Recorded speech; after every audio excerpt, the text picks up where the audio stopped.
It's only the halftime show for conference here. Oh dear God.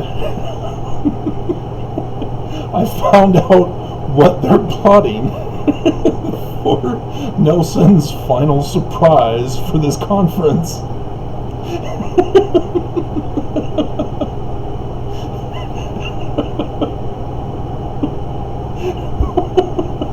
Renlund gave us the key. All yesterday and even in this one. Obey, obey, obey, obey. Loyalty, loyalty, loyalty. Conform your will. And so I did the warning. Something's coming. Nelson's going to be asking Mormons for their obedience and loyalty for something.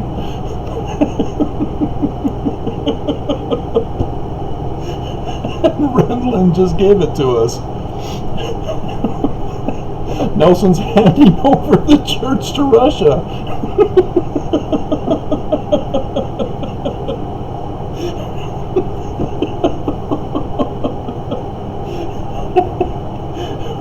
Russia first.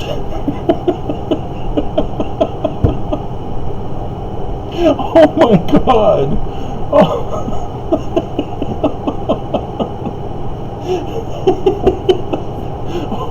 Oh my God. I guess the church can do this. Oh my God.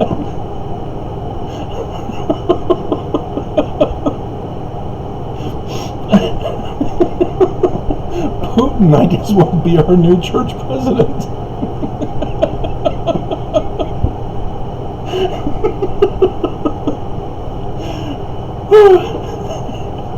Conferences from now on will be held at the Kremlin.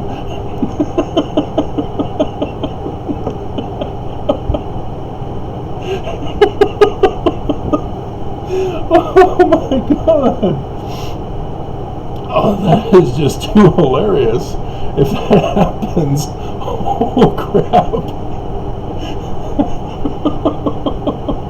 They'll be handing over membership record data to Russia. Oh man, that will be bad.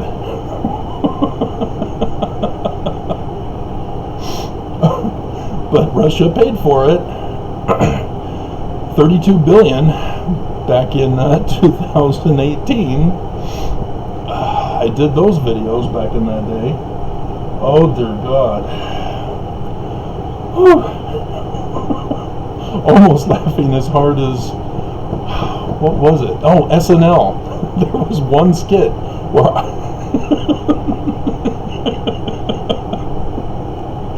SNL's back, if you didn't know.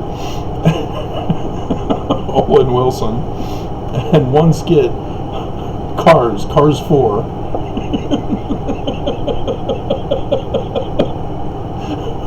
I couldn't even breathe. I was in such pain. I'm getting close to that here. Oh my God. Are they seriously going to do this? Because the whole church would have to be transferred to Russia. There's nothing the government can do. If they want to sell it to Russia, it belongs to Russia. But that means that all the church properties in America will now belong to Russia. Oh my God. The church will escape having to pay the Boy Scouts and all the other lawsuits against the church.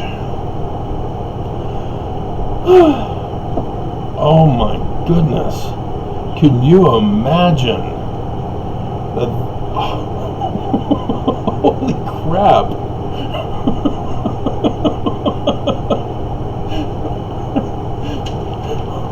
Holy crap. So let's go over it. I'll add to this video when we get to something important. Uchtdorf. He goes and tells us Jesus is God, he's our God, but then he says the word, I testify, but he doesn't talk about his physical existence. It's more of, he says, walk with the Lord, that kind of thing. We don't walk with the Lord. You know, it's cute, the poem about the footprints and blah, blah, blah, but it's not a physical reality of God. And the church can't do this. They won't do it. Even in the testimony of Jesus by the apostles became a proclamation to the world. They would not state Jesus is real. We have seen him. We know he exists. They did all other distractive things. We know he has influence in your life to give you strength and light and truth and blah, blah, you know, those kinds of crap stuff. Walk with the Lord. But he threatened Mormons. Don't wander from the church or you're going to be destroyed. Oh, okay. We thank thee, O God, for a prophet who tells us that we're going to be destroyed. And he says, obey us, seek the spiritual landmarks. A living prophet was one of those that he talked about.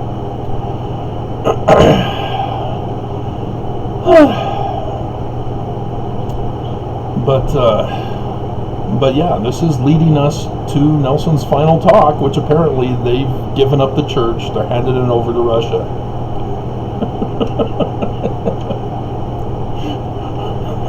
Oh my God. Trillions of dollars to Russia and property in America to Russia. Oh crap. They're going to have all my information. They already have it, but all your information. Oh man, we are doomed. But yeah, his summary, which is my summary of his summary.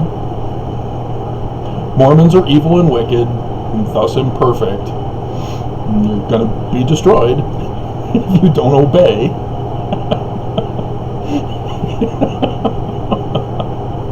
He also talked about the restoration of the gospel in the church. And he leaves out Jesus because I went over yesterday that the only place where the restoration of the gospel is in the official declaration number 2. It's not scriptural. There is no restoration of the gospel. It's the restoration of, as even Jesus was supposed to restore the kingdom of David as the son of David. He failed. But Christianity and the church, becoming Christian in 1923, now say, oh, we're a restoration of Jesus Christ Church. Jesus established the church. No, he didn't establish the church. He was restoring the kingdom of David, which was a theocracy. But, I mean, it's like they're not restoring Joseph's church, as they are in denial that Joseph's church has been destroyed. Brigham Young went his own way, did his own thing, but used Joseph's name to justify it, lure people with him. In 1923, same thing. They were not allowed by the United States of America to restore Brigham Young's church. Can't do it. It's a criminal organization. We shut it down for that reason, and so therefore you cannot restore Brigham Young's church. And yet they had to restore something. So Jesus, but not Joseph, because they can't acknowledge that Joseph's church was destroyed. And it was destroyed a second time, not by Brigham Young for the first time, but by the United States of America the second time. They're handing over the church to Russia? Holy crap.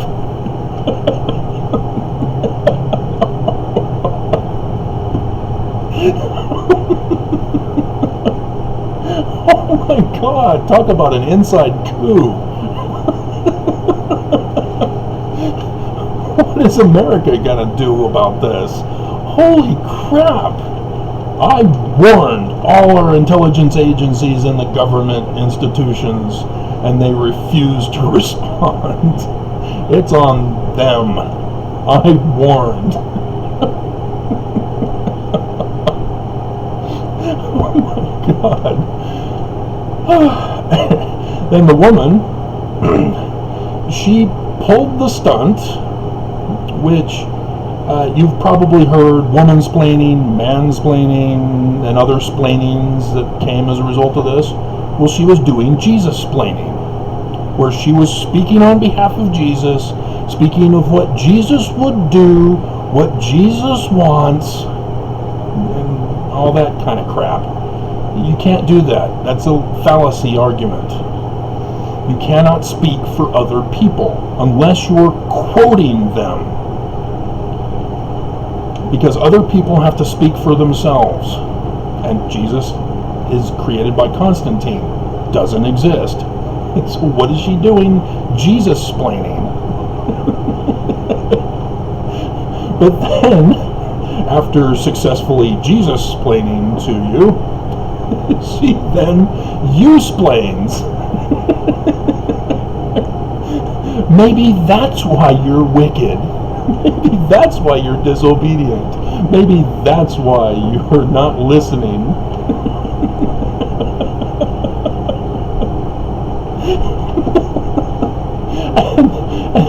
and you guys don't see it. You just let it go right over your head, in one ear, out the other. You just don't listen. You just think, oh yeah, she speaks for God. Yeah, I'm wicked. I'm evil. I'm worthless scum. That's the one thing that is so frustrating to get across to Mormons, is no, you don't have to be. It's a brainwashing psychological manipulation that they're pulling on you. They're constantly telling you, repeating over and over and over again, you're disobedient, you're evil, you're wicked, you gotta listen to us, you obey us, follow our will, or Jesus's will, or whatever, which means their will. There's Cook. I'm sure he'll pull out some kind of false doctrine, but I'm going to continue on here.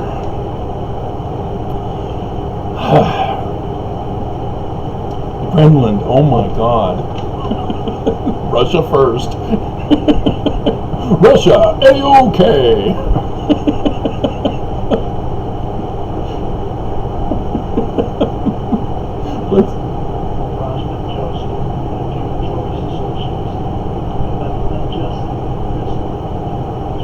Okay, so he's going over Joseph Smith in Liberty Jail, telling a false narrative of history. See, Liberty Jail was when the coup d'etat of the Church of Joseph was attempted.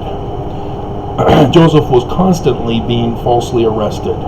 This was a tactic that the enemy used back then to get people to be threatened, say, hey, we're not going to allow you to do whatever you're wanting to do. It goes back to William Morgan, who came to Joseph Smith Sr. in Canandaigua, New York, to write his books, and people had him arrested there in Canandaigua, letting him know, we're not going to let you publish this book, we're not going to let you finish it. So Joseph Smith Sr., as the Master Mason, took on the responsibility to help William Morgan flee the country safely and to finish the book, which became the Book of Mormon. And so, as they were going around the United States with the Book of Mormon, which is coded with the warning for right now, giving the church to Russia,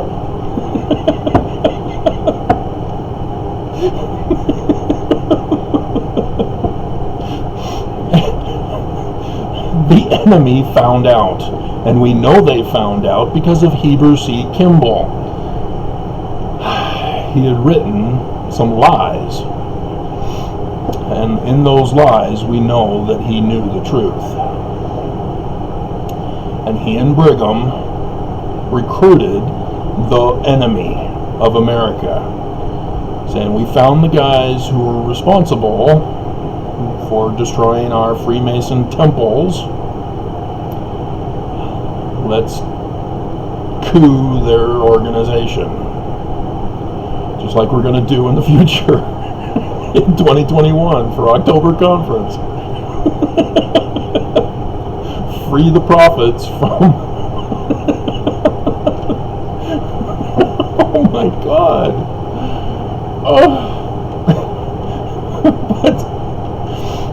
But yeah, Liberty Jail was in 1838 into 1839. And when they got him locked up in Liberty Jail, Brigham then went on an excommunication kick, kicking people out of the church. And this is when Sidney Rigdon gave his salt sermon, because he was upset with what was going on. But the Danites were the recruits that named themselves the Danites under Brigham Young in the secret combination of Joseph's organization. But in the secret combination that was behind his back, it wasn't Joseph, he wasn't leading it, Brigham was. And so when they got William Smith out and others out of the president or the apostles, including Thomas B. Marsh, you've heard the prophets lie to you that it was his wife, and the milk thing incident where she didn't give it all to Joseph, and therefore she was excommunicated by Joseph, and Thomas B. Marsh stood by her side the whole time, even when he got excommunicated. No, he left because he found out about the Danites and said, I want no part of this kind of an organization. They got Joseph locked up constantly. The Danites are running things here and chasing other people out. David Whitmer was another person who was literally threatened with a death threat letter saying, get out, otherwise we'll murder you and your family. And yeah, it was a big leadership crisis is what I have termed it to be. Holy crap, they're giving it to Russia just so that they can avoid persecution, so that they can avoid not giving the truth about church history. This is what's going to happen. The church is gone to Russia now. It's a corporation. And so they'll take away the church part of it. So no more Joseph Smith, no more Book of Mormon, no more priesthood. Did I not call it? I called it, didn't I? And all of it gone as Russia gets the multi-trillions of dollars in assets. Whether they sell the property or not, I don't know. Maybe they'll destroy America and then send in the Russians so that they can work bear's ears to get the uranium from it. I knew it. I knew it. They're going to... Wow. Section 101, the parable, starting in verse 43. Holy crap. They didn't just flee. They sold it to the enemy. Holy crap.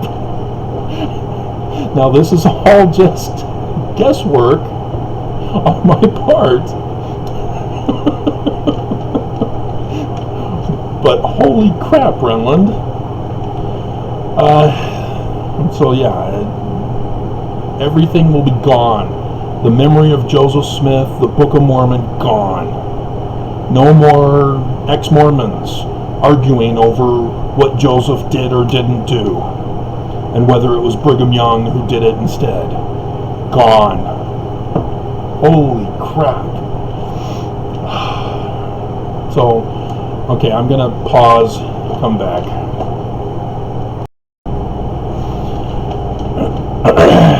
Okay, I'm back. So yeah, Cook is just doing his I'd follow his will, which is the prophets. So, oh man, dear God, can you imagine the Mormons? You sold the church to Russia? What does that mean for us? Do we go to church? Still? What about the temples? My ex, she will be devastated. She will not understand what's going on. They've got a new temple down the street on Taylorsville, the Taylorsville Temple. It's, it's got the external walls being put up now. She will be devastated because that's going to be her temple that she will be going to. Holy crap.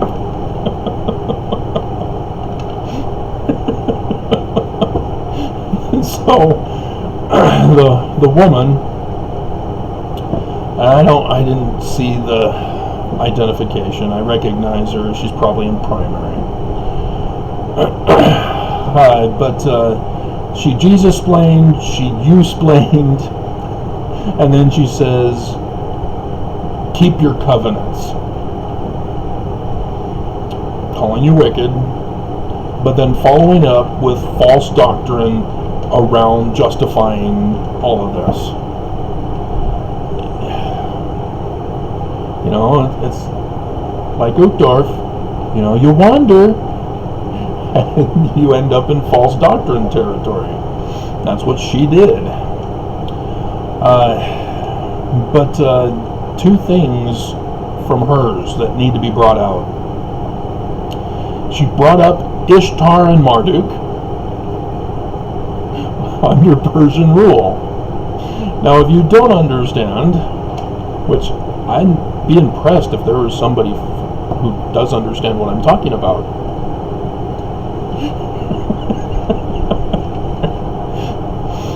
You see, the theory that I have been working with, having deciphered Paleo-Hebrew, and then with that deciphered Egyptian petroglyphs, not the text, the petroglyphs in facsimiles, for example. Facsimile number 3, it has the scene of Abraham, as Joseph says it is, sitting on the throne, and then the female pharaoh standing behind him, and then he mixes the waiter and the servant, and then there's another servant as well.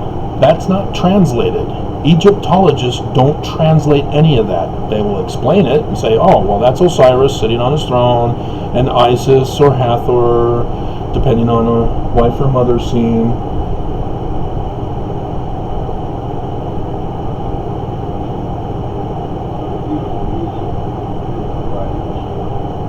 We're ending.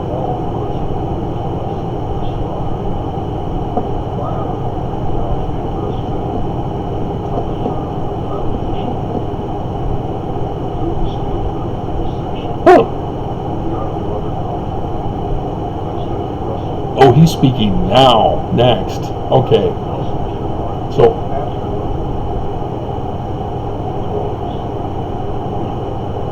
oh, it's a long one. We probably have How Firm a Foundation. I think it's got extra verses, but it's, wow. We got a big announcement now, it looks like. Oh, crap. Okay, so I'll finish this, and once he comes on, I'll take notes and then continue. So, having deciphered Egyptian petroglyphs, I then recognize that the Bible stories come from Egyptian petroglyph stories. And by recognizing that, I then was able to see the book of Esther, as it's in English for us. It's actually Ishtar. She's a Mesopotamian goddess. Mordecai is Marduk. They're using different language transliterated, is what it's called, of the Ishtar and Mordecai, or Marduk. Marduk's temple, for example, is the temple that everybody thinks is the Babylonian temple of Ur of Babylon, and Tower of Babel. No. But that's Marduk's temple. And so, being set in Persia with the Persian king, Esther, is the name of the Babylonian goddess. And Mordecai is the name of the Babylonian god, as Persia has conquered Babylon. Do you see what they're doing? They turned the Jews, assimilated them as Babylonians, and they're telling the story of Ishtar, the Babylonian goddess, having been conquered by Persia. And then there's that guy who built the machine to murder the Jews under Persian rule.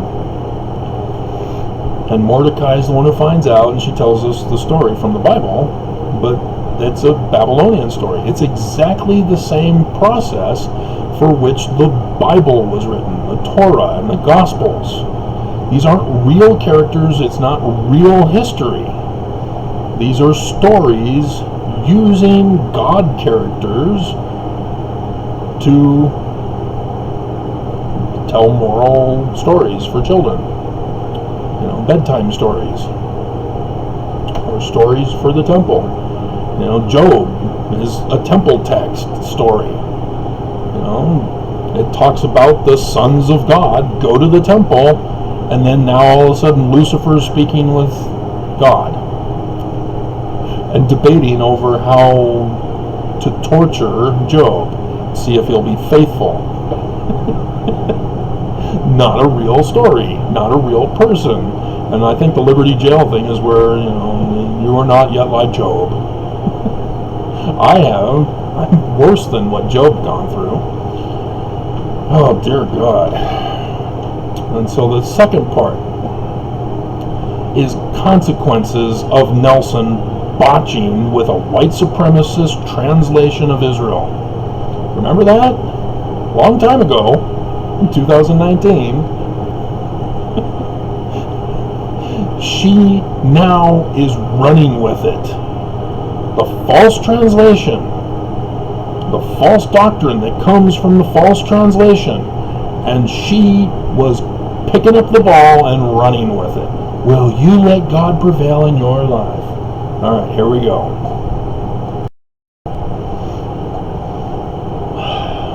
Okay. To add Nelson's to this video will take too long. So what I'll do is finish up with Renland and then do a whole separate one for Nelson.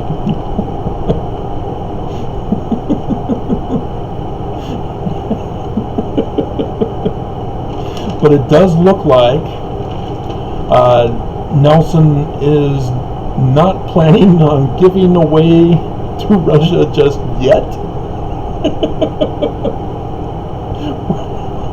Maybe. But he did say that there are more temple changes that will follow. He didn't give any. As I was thinking, oh, he's going to make some changes. Oh, we're going to get some changes right here, right now. No. We're just ending early. So I'll do that video separate from this one. And it'll most likely be uploaded first, then this one. Alright, so Renland, as a medical doctor himself, who got COVID, who should have known better, but nonetheless got infected. He was talking about the false principle that stress causes underlying diseases. And I know there are situations where stress results in other problems in the body, but it's because of the stress that leads us to do the wrong things that then leads to the other problems in our body. It's not the stress itself. The only thing stress does is cause gray hairs early. My brother is a perfect example. He's a year and a half younger than I am, and he was all gray on his mission. Yep. My sister then said, "Oh, yeah, you're not going to get a wife unless you use hair dye." Oh, good job. Yeah. If a woman only loves a guy because he uses hair dye,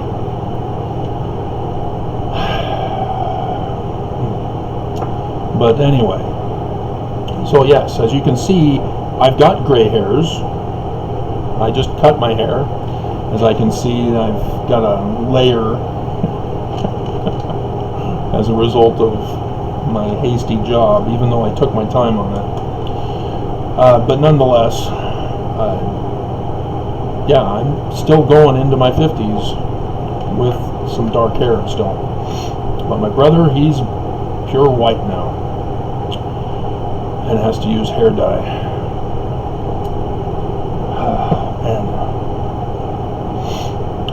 And so he, as a medical doctor, is lying to us.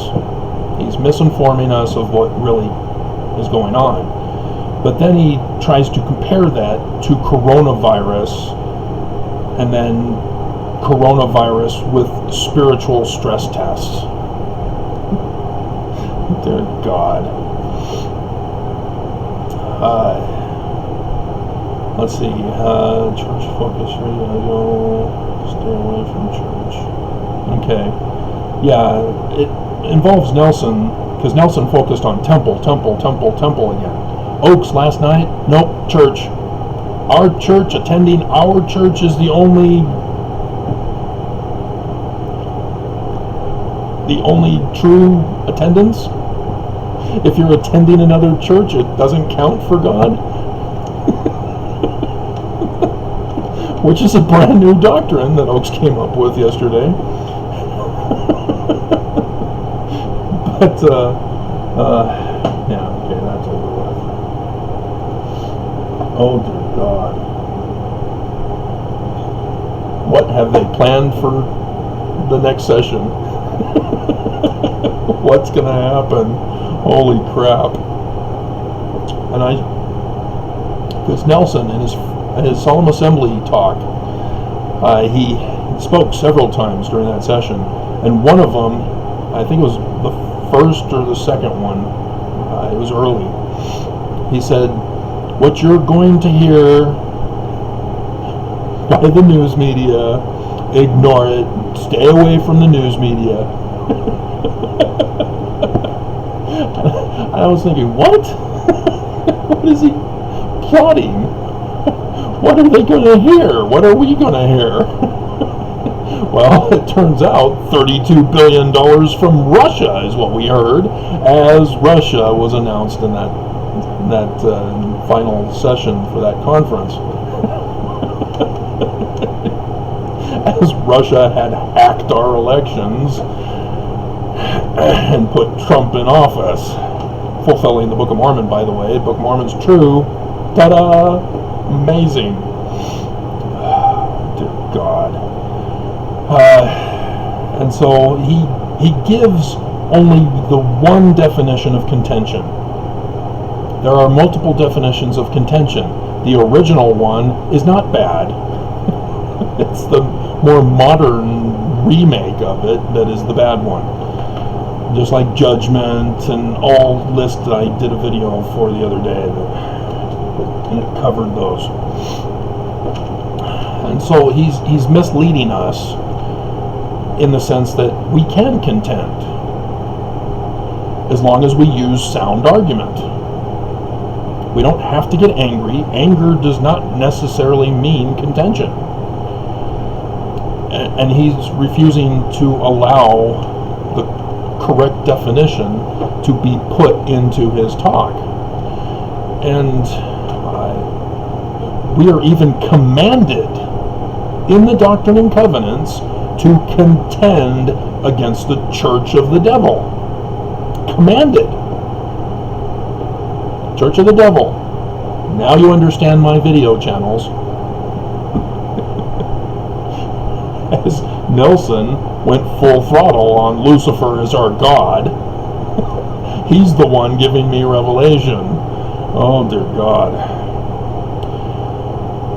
But also Jesus. He got angry. He was furious. And I'm not talking about Matthew chapter 23, where he went off on the Pharisees. The whole chapter leading into the latter days. Just hypocrite, hypocrite, hypocrite. Whitewashed sepulcher. It was awesome. That chapter is awesome. No, I'm talking about the temple.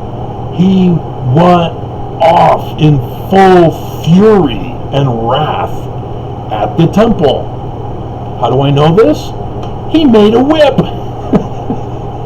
with extra little things to cause pain and was lashing the money changers. You know, I mean, seriously? Are we supposed to follow Jesus' example or not? And so Renland is purposely leaving these examples out of other situations where he's saying, nope, it's black and white, can't contend, ignore everything else in Scripture. There is no place for contention at all, and he's just wrong. But he says Lucifer laughs when you contend. No. No. You are not getting it. And he's not getting it. He's purposely leading you astray. This is an extortion threat through religious guilt trips, where Jesus is angry if you use the nickname of the church. No, he's not. He doesn't exist. Not real. Lucifer, you know, people say, well, you know, the greatest trick that Lucifer ever pulled was to convince people he doesn't exist. No. The greatest trick he ever pulled is being pulled by the Church of Jesus Christ of Latter-day Saints. He is claiming to be Jesus Christ. That's the greatest stunt ever pulled. And he's doing it to the Mormon Church. The Mormon Church, the LDS Church. The people of the Mormon Bible. And other nicknames that are not coming to my mind off the top of my head. And so he laughs at Mormons for thinking he's Jesus, the only begotten Son, as he yelled and got angry at Moses. I am the only begotten Son, worship me. You know, selections from the book of Moses. It's an extra added feature in our scriptures. Lucifer wants to be called the only begotten. He wants to be Jesus. Emmanuel, technically. But, you know, that's why Isaiah says, how art thou fallen from heaven, Lucifer? In the Vulgate text, not the original Isaiah text. But, yeah, this is... God. And then Russia. Russia.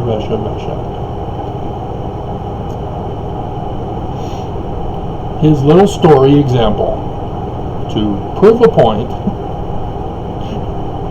He talks about how Russian members need to be given the temple blessings too.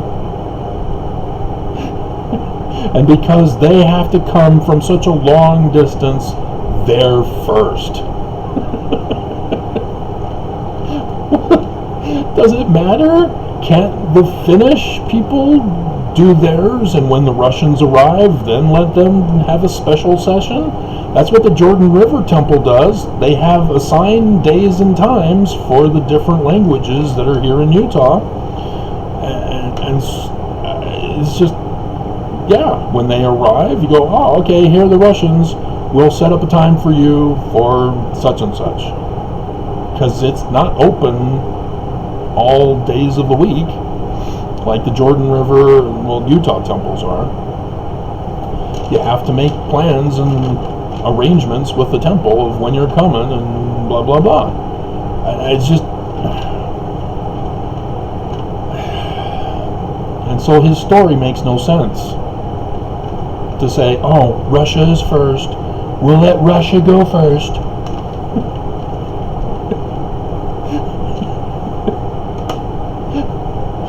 And so, yeah, it's just, my God. But, yeah, Nelson is the one who's giving us clues. He knows destruction is coming. And notice, he finally accepted that it's the latter days. That video's coming. Most likely before this one. But the way YouTube is set up, you may watch this video before watching that one anyway. So watch that video.